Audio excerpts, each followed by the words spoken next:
Nowadays, circuit boards are put together mainly by machine. As you can see, these machines here are AI machines, automatic insertion machines.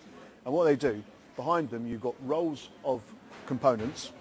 The computer takes off the components it needs, and each component is tested by the machine before being put into the circuit board. It then bends the legs, puts the component in the circuit board, and then cuts the legs and bends them over.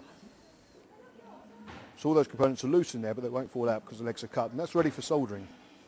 The machine will put in 3 components every second, which obviously you can't compete with as a human being. You couldn't put that many components in and test them at the same time. But it does require the large components to be put in. So the circuit boards then go down to the lines here, where the girls put in the large components before the circuit board goes through the solder bath. Okay, the circuit board, when it's got all its components in, is fed through the solder bath, which creates a wave of solder and solders the whole of the circuit board in one go. And then that circuit board will be tested at the end of that line before it goes over to the chassis. The complete circuit board. This is for an AVT 275. The smaller components were put in by the automatic insertion machine. Your larger components were put in by the ladies on the line, and then the whole board is sent through the solder bath, which creates a wave of solder and solders the back of the board all in one go.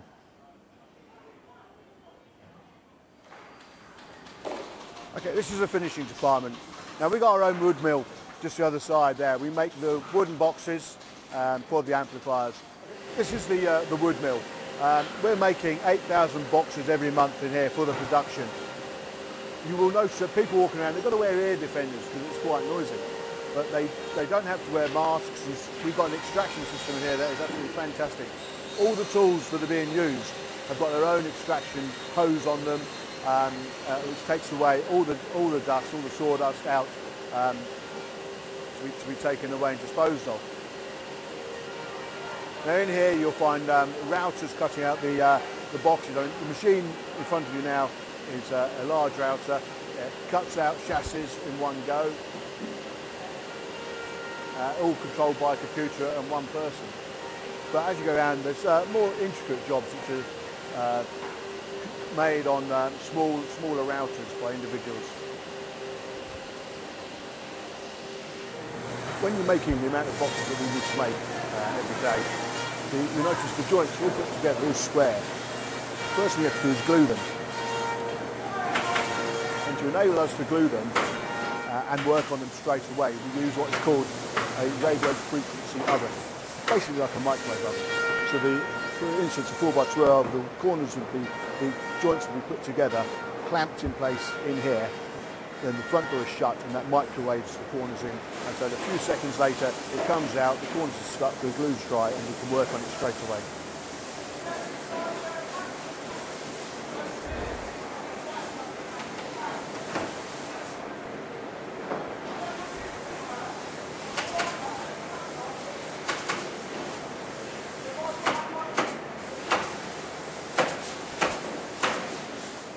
And at the end of the process, for the wooden box, everything is finished off by hand.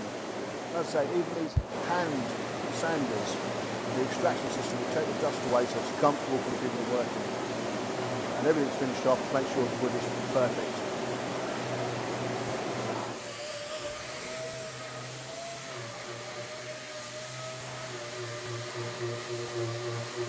During the production, people sign the inside of their boxes.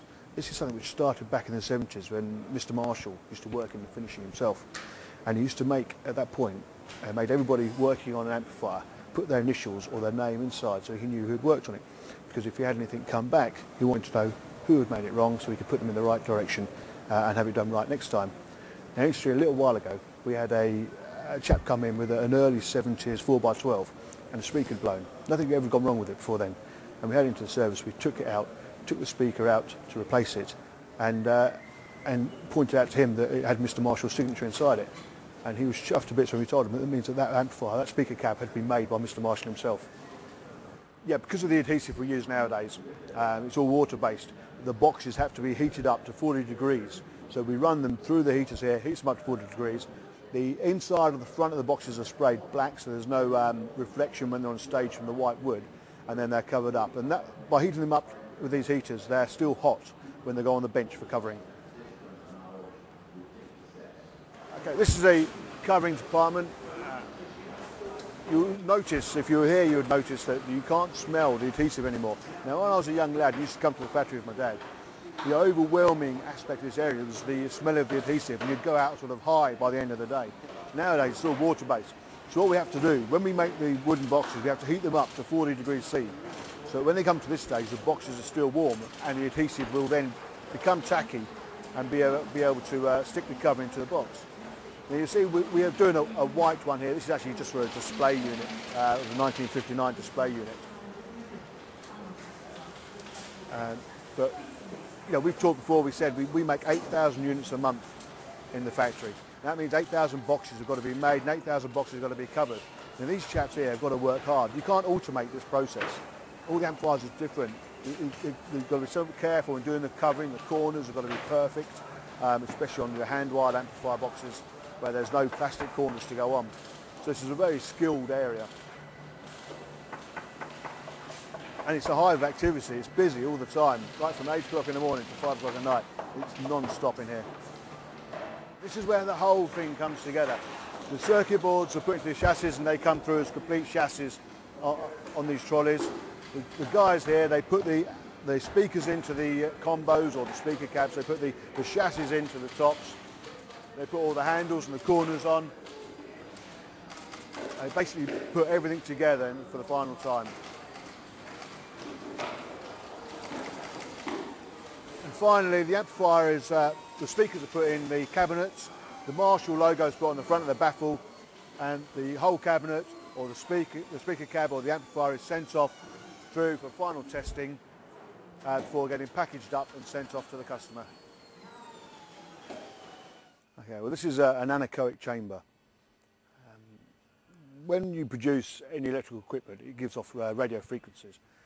And what we have to do in here is make sure that the radio frequencies does not interfere with a certain bandwidth, which emergency services and such use. So in here, this room is called an anechoic chamber, which is designed to allow us to fire the radio frequencies and then not to bounce off the walls, which actually makes the room 96.4% soundproofed as well.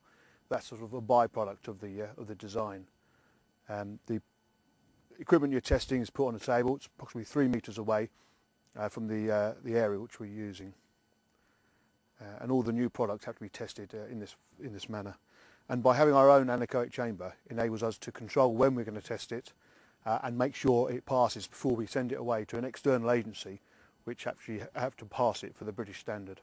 And we also, in the approvals department, we make sure that the equipment cannot have their channels changed if someone's using a mobile phone next to you, so that, you know, if you're on stage, the last thing you need is someone's mobile phone going off and your amplifier changing channel. So we make sure there's no interference in that respect as well.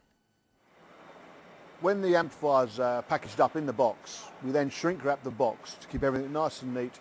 It's got to be handled. We don't want the box getting torn, accidentally opened. So it's just for added safety while it's in transport. What we do, it gets covered in the plastic. Then just behind the curtains you can see in front of you, there's heaters which heat the plastic up, which makes it shrink around the cardboard box. As you can see in the warehouse, there's quite a lot of stock already boxed up. This is because most of our goods are made for the export markets, with America taking about 40% of what we make, and 10% staying in the UK. And we're producing 8,000 units each month in the factory here, and most of that has been ordered 3 months in advance by the export countries. So what we do here, we produce it, it gets packaged up, shrink wrapped, then gets put in line for its country, its designated country.